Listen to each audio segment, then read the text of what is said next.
Kami juga menanggapi bahwa pernyataan yang disampaikan oleh Pak Dasko itu adalah pernyataan yang mungkin berkaitan untuk kemudian mengelak.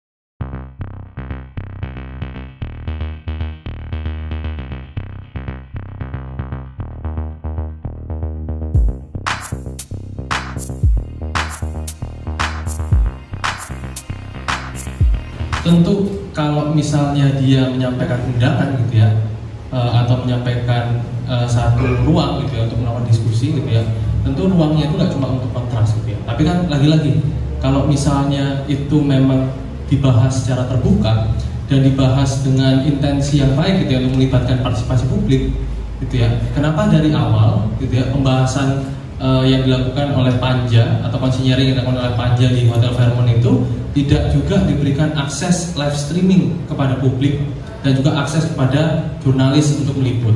Itu yang pertama, yang mungkin ini untuk meluruskan sekali lagi supaya kami juga menanggapi bahwa pernyataan yang disampaikan oleh Pak Dasko itu adalah pernyataan yang mungkin berkaitan untuk kemudian mengelak gitu bahwa apa yang sudah terjadi gitu ya, kemudian dia menjawab itu dengan jawaban-jawaban yang seolah-olah akan membuka ruang gitu, padahal dari awal gitu ya tidak pernah ada ruang perlibatan partisipasi masyarakat secara bermakna untuk proses pembahasan RUU TNI. Yang kedua, kami juga menyoroti proses yang sangat cepat gitu ya.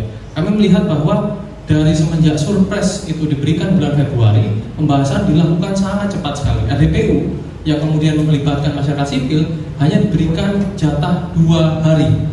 Gitu ya, bagaimana kemudian kita bisa berbicara soal partisipasi publik kalau ternyata waktu yang diberikan untuk melakukan RDPU itu hanya 2 hari dan tidak kemudian. Yang juga kami soroti adalah DIM yang dibahas ketika konsinyering Panja itu adalah DIM versi pemerintah yang berbeda dengan ketika proses RDPU yang masih pakai draft yang lama. Sementara DIM itu ada beberapa penambahan pasal yang tidak ada dalam draft RUU TNI yang lama. Itu yang mungkin saya mau tanggapin dulu sebelum menjawab pertanyaan terkait apa yang akan kita lakukan selanjutnya. Pertama, kalau melihat bagaimana kegeraman masyarakat hari ini dan juga mungkin kemarahan karena melihat bagaimana tindakan empatik dari anggota dewan di tengah situasi ekonomi yang sulit, di tengah efisiensi, kemudian melakukan tindakan-tindakan yang mungkin tidak pada tempatnya gitu, harusnya juga melakukan efisiensi dan juga memperhatikan situasi kondisi masyarakat. Saya rasa masyarakat juga punya kegeraman yang luar biasa hari ini gitu ya. Pertanyaannya apakah kemudian nanti akan menjadi sebuah gelombang gerakan? Saya rasa itu hal yang itu keniscayaan gitu ya. Dan kami tentu dalam kelompok masyarakat sipil akan bersama dengan warga negara, semua warga negara yang melawan, semua warga negara yang juga kecewa dan marah terhadap proses pembentukan kebijakan dilakukan oleh DPR dan juga pemerintah, dan juga semua kebijakan yang tidak pro pada keadilan sosial. Mungkin itu Mbak ya.